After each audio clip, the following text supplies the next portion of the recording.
이하의 청소년들한테도 예술이 일상이 되고 또 삶이 더 풍부해질 수 있도록 수업하는 영상을 잠시 봤는데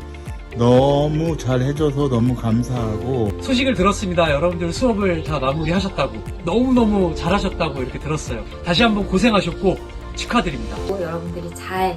마무리하셨을 거라고 믿고 아이들과 즐거운 수업 나누셨을 거라고 믿습니다.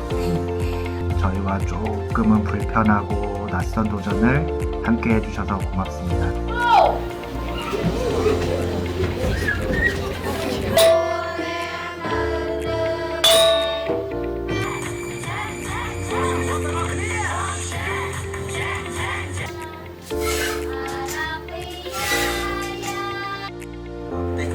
ở mê riêng cầm ru để khang có thể lắng mưa tới vì quay đấy để chẳng xong bây giờ nhóm có hiện smoke smile nữa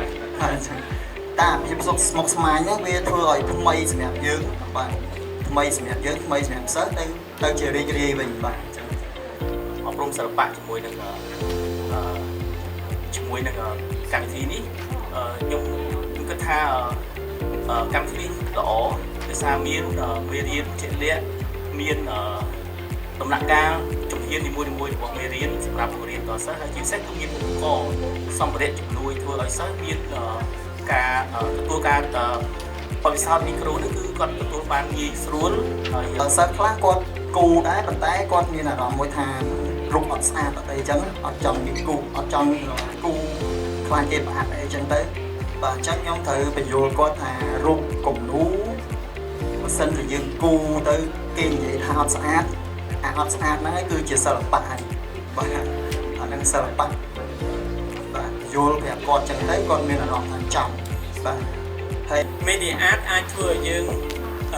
ធ្វើការសមាសម័យរីកគិតពិចារណាតាមរយៈការគិតរបស់រៀងៗខ្លួនហើយធ្វើឲ្យខ្លួនមានសុភមង្គលដោយអត់ដឹងខ្លួនក៏មានដែរប៉ុន្តែវាចម្លែកក៏បន្តិចយើងអាចថាយើងត្រឡប់ទៅអតីតកាលដូចខ្ញុំនិយាយអញ្ចឹងយើងចាប់ផ្ដើមលេងវាយើងចាប់ផ្ដើមគិតរៀងចម្លែកដូចថ្មីឲ្យផ្លាយសម្រាប់ខ្ញុំដោយសារខ្ញុំអត់ដែលបានរៀនទេហើយ